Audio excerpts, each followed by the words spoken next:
Hello everyone, ICT virtual classes में आपका बहुत बहुत स्वागत है।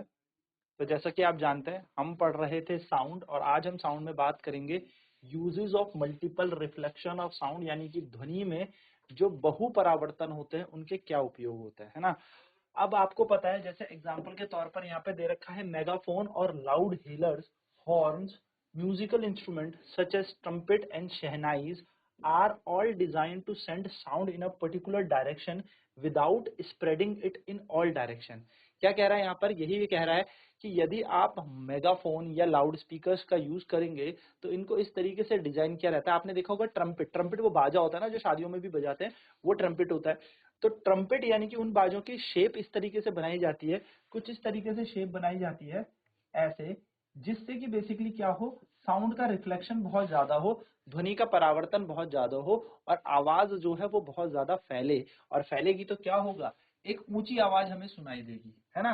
तो यहाँ पर शहनाई हो या ट्रम्पेट हम यूज करते हैं उनकी बात हो, तो उनकी बात में हम क्या यूज करते हैं, ऐसा शेप यूज करेंगे, ऐसा परावर्तक सतह बनाने की कोशिश करेंगे कि जिससे ध्वनि भिन्न भिन्न दिशाओं पर फैल जाए। तो ये हमारा मेगाफोन होता है। आपने ये उसमें भी देखा होगा कि कुछ लोग जो होते हैं, जब आजकल देखो जैसे प्रचार चलता है चुनाव का, या फिर हम कहते हैं कि मंदिर होते हैं, है ना, मस्जिद हमारे होते हैं, तो इनमें क्या होता है, एक ट्रम्पेट लगा होता है जिससे कि आवाज जो है वो साउंड क्या करे, रिफ्लेक्ट करे। ये छोटी छोटी जगह पर इंफॉर्मेशन देने के लिए भी हम यूज करते हैं, रोड में हम यूज कर देते हैं, गवर्नमेंट इसे यूज करती है जिससे कि हम क्या कर सके, छोटी सी इंफॉर्मेशन सराउंडिंग में चारों तरफ पहुंचा सके। तो इसको कहते हैं मेगाफोन।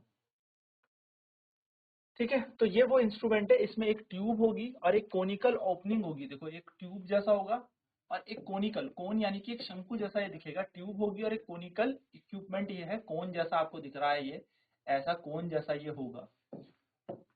ठीक है, और ये रिफ्लेक्ट करता है सक्सेसिव साउंड को, यानी कि ध्वनि को विभिन्न जगह पर क्या करेगा, परावर्तन करवाएगा। और जो वेव्स है इनको क्या करेगा, आगे की दिशा में भेजेगा, जिससे ऑडियंस, श्रोतागण इसे सुन सके। इसी प्रकार से आपने डॉक्टरों के पास एक चीज देखी होगी, स्टेथोस्कोप, जो मेडिकल इंस्ट्रूमेंट पे यूज होती है। तो स्टेथोस्कोप जो यूज करते हैं डॉक्टर, जिससे कि वो हमारी हार्ट बीट को सुनते हैं, हमारे दिल की धड़कन को सुनते हैं, या लंग्स में बेसिकली क्या है हलचल हमारी सुनते हैं। तो स्टेथोस्कोप में जो साउंड होता है वो पेशेंट के हार्ट बीट से डॉक्टर के कानों तक जाता है बाय मल्टीपल रिफ्लेक्शन। यहाँ पर क्या होता है, विभिन्न प्रकार के परावर्तन होते हैं। लाइक दिस, एक ट्यूब यहाँ पर होती है और जो ध्वनि है वो यहाँ पर क्या करती है, परावर्तन करती है, रिफ्लेक्शन करती है, और वो इनडायरेक्टली और डायरेक्टली हमारे डॉक्टर के कानों में पहुंच जाती है, जिससे कि हमारी दिल की धड़कन या बेसिकली हमारी आवाज, जो भी हमारे इनसाइड आवाज चल रही है, वो सही है या गलत है, क्योंकि उसका एक फ्रिक्वेंसी होती है, उसकी एक आवृत्ति होती है, उससे ज्यादा या उससे कम होगी तो डेफिनेटली वो वहां से बता सकता है कि देयर इज समथिंग प्रॉब्लम और नॉट। ठीक है, तो चलिए सबसे पहले मेगाफोन हम लिख लें। हेडिंग हमारी होगी use of multiple reflection of sound, megaphone हम लिखेंगे, फिर हम स्टेथोस्कोप, एंड देन फिर आगे हम चर्चा कर रहे हैं तीसरे ऑब्जेक्ट की। नेक्स्ट, तो इसका स्ट्रक्चर बना लेंगे। नेक्स्ट है स्टेथोस्कोप। स्टेथोस्कोप जो होता है वो कहाँ यूज होता है, वो मेडिकल इंस्ट्रूमेंट्स में यूज होता है, डॉक्टर इसको यूज करते हैं।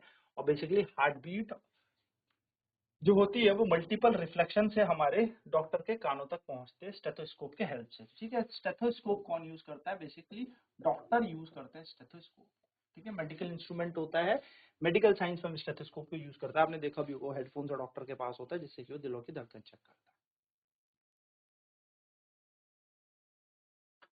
चलिए, थर्ड ऑब्स्टेकल की यहाँ पर देखो, यहाँ पर क्या होता है, साउंड बार, है ना। तो नेक्स्ट ऑब्स्टेकल की बात करते हैं। नेक्स्ट कौन सा इंस्ट्रूमेंट हम यहाँ पर, general ceiling of the concert hall, ये बड़ा इंपॉर्टेंट फैक्टर है, ये कई बार पूछा जाता है।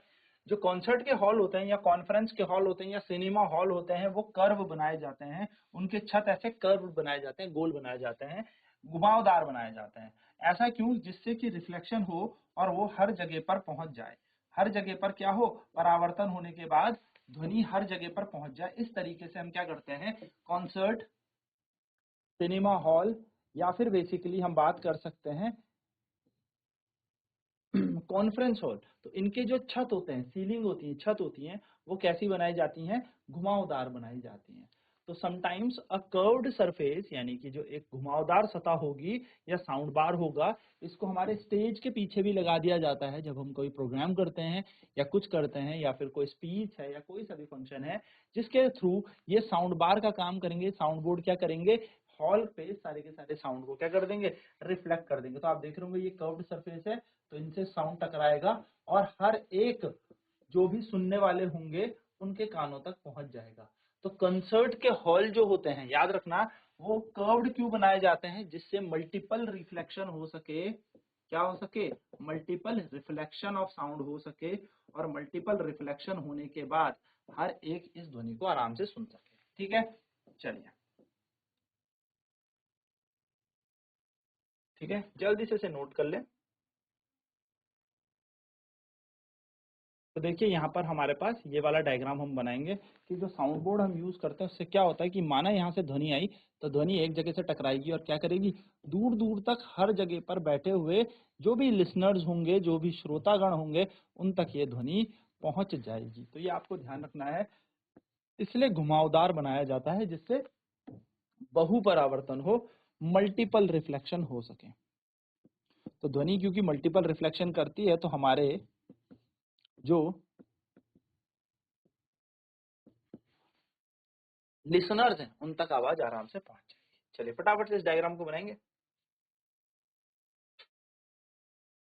तो देखिए नेक्स्ट क्वेश्चन हमारे पास क्या दिया है, why are the ceiling of concert hall curved. तो मैंने आपको यही बताया, the ceiling of the concert hall यानी कि जो कंसर्ट के हॉल होते हैं वो हमारे कर्व्ड क्यों होते हैं, वो क्यों घुमावदार होते हैं। जो छत होती है हमारे किसी कंसर्ट हॉल की, किसी सिनेमा हॉल की या फिर किसी बेसिकली कॉन्फ्रेंस हॉल की, वो क्यों घुमावदार होती है, उसका कारण यही है कि यहाँ से देखो, इसका आंसर हमारा होगा कि ceiling of the concert hall, conferences and cinema hall are curved so that sound after reflection reaches all the corner of the hall. Simple इतना आपको लिखना है एंड देन आपको इसके बाद एक डायग्राम बना देना है। फिर आपको सिर्फ क्या कर देना है, एक डायग्राम बना देना है। इस तरीके से आपको यहाँ पर पूरे मार्क्स मिल जाएंगे। यानी कि जो सिनेमा हॉल होते हैं या कोई कॉन्सर्ट हॉल होते हैं या फिर हमारे कॉन्फ्रेंस हॉल होते हैं, उनकी छत घुमावदार क्यों बनाई जाती है, जिससे ध्वनि का बहु परावर्तन हो सके, यानी कि मल्टीपल रिफ्लेक्शन हो और एज अ रिजल्ट वो हर जगह प्रॉपर पहुंच जाए, यानी कि साउंड जो है हर जगह प्रॉपर पहुंच जाए। Every listener can hear the sound, हर एक जो भी श्रोता होगा वहां पर वो ध्वनि को सुन सकेगा। ठीक है, चलिए फटाफट इसका आंसर लिख लें। देन फिर हम बात करते हैं range of hearing. Range of hearing क्या होती है, यानी कि सुनने की परास क्या होती है।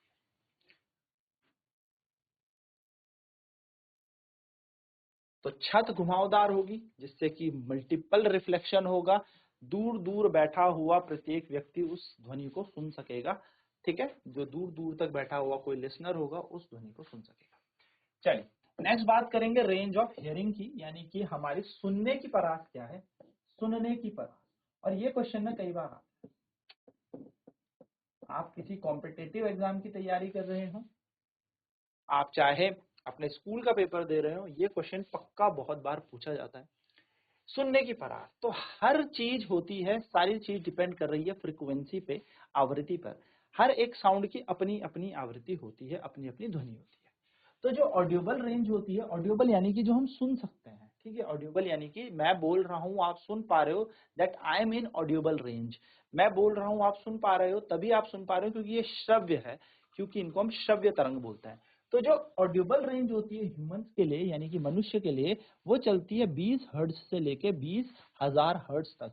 तो आप याद रखेंगे जो हम लोग सुन सकते हैं, ठीक है, जो हम लोग सुन सकते हैं दैट इज ऑडियोबल रेंज। तो हम लोग सुन सकते हैं वह ध्वनि जो 20 हर्ट्ज से लेके 20,000 हर्ट्ज तक आवृत्ति रखती हैं। 20,000 हर्ट्ज यानी कि 20 किलो हर्ट्ज हम इसको कहते हैं। तो 20 हर्ट्ज से लेके 20 किलो हर्ट्ज या 20,000 हर्ट्ज तक हम सुन सकते हैं। यानी कि हम इससे ऊपर चले जाओ, 21, 22, 23, 24, 25, 26, 100, 1000, 2000, 10,000, 15,000, 19,000, 19,900, 20,000, यहाँ तक हम सुन पाएंगे। 20 किलो हर्ट्ज से ऊपर हम लोग नहीं सुन पाएंगे और 20 हर्ट्ज से नीचे भी हम लोग नहीं सुन पाएंगे। हमें आवाज इससे नीचे की नहीं सुनाई देगी, इससे ऊपर की ध्वनि नहीं सुनाई देगी, इसके बीच हो तो definitely we are able to hear that voice. तो ध्वनि तभी सुन पाएंगे हम, ये हमारी ऑडिबल रेंज है, इसको हम कहते हैं श्रव्य परास, क्योंकि हम इसे सुन पाते हैं। तो ये है श्रव्य परास, यानी कि सुन पाएंगे हम इस चीज को। ठीक है, आप सभी को पता है फ्रीक्वेंसी का मतलब क्या होता है, एक सेकंड में कितनी साइकिल बननी, यानी कि कितनी वेव बननी। तो number of waves in 1 second is known as frequency. एक सेकंड में कितनी तरंगे बनती हैं उसको हम आवृत्ति कहते हैं। नोट करें इसे, फिर आगे की बात करते हैं। तो ये छोटी छोटी चीजें जो मैं अंडरलाइन कर रहा हूँ, it should be noted in your notebook, बहुत इंपॉर्टेंट चीज है।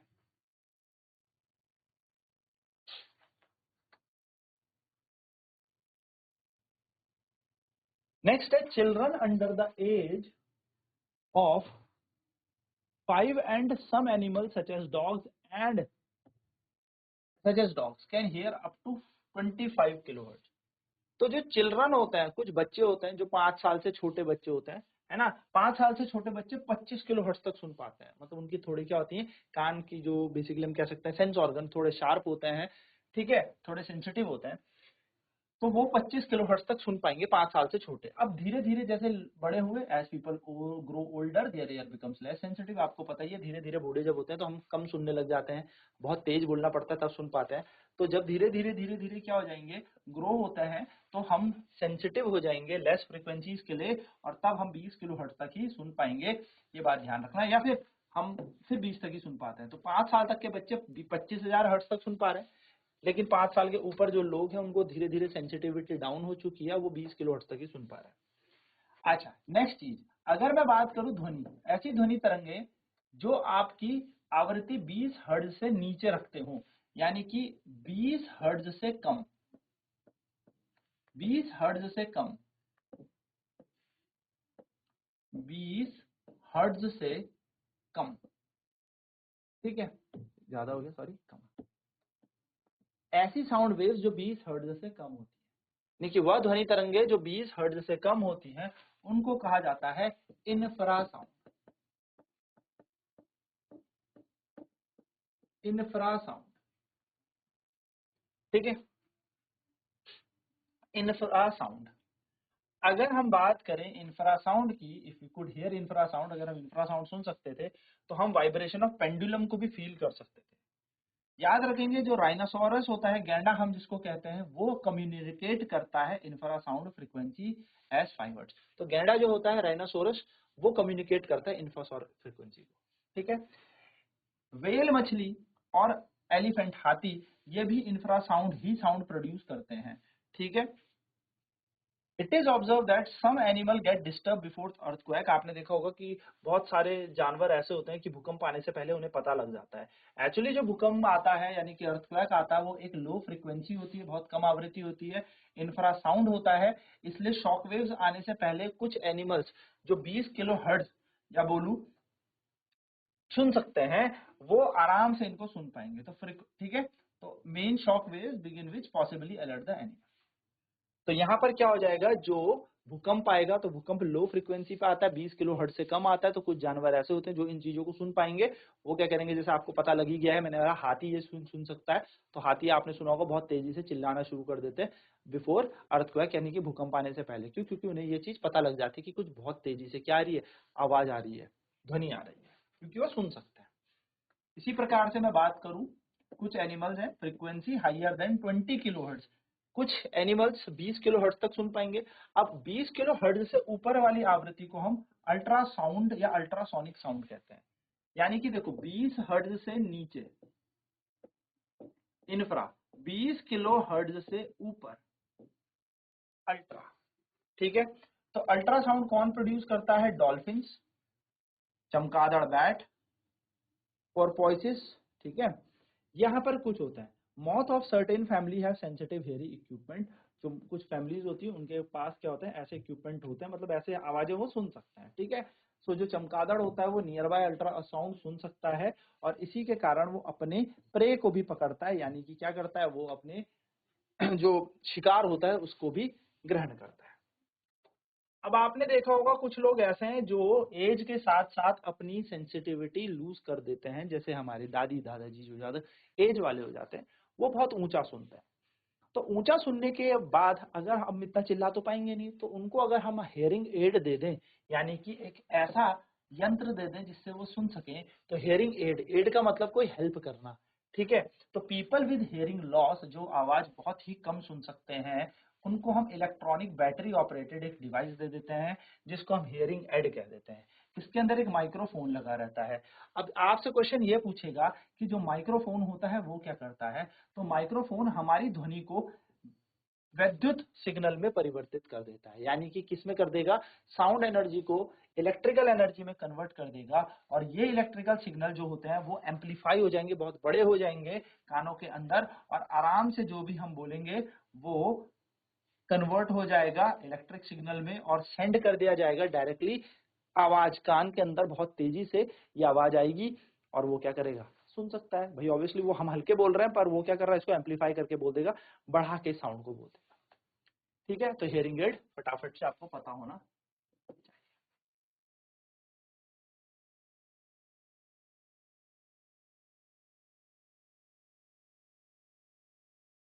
तो हमने यहाँ पर क्या देखा है, ध्यान से सुनेंगे।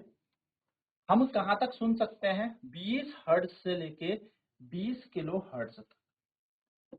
अगर मैं इससे ऊपर की बात करूं, यानी कि 20 हर्ट्ज से अगर नीचे की बात करूं, तो इंफ्रासोनिक। और अगर मैं बात करूं 20 किलो हर्ट्ज से ऊपर की बात करूं, तो अल्ट्रासोनिक,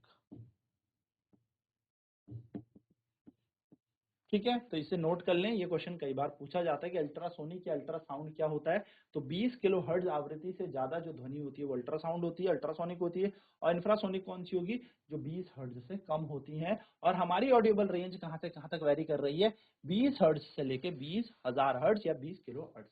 चलिए नोट करने से फटाफट।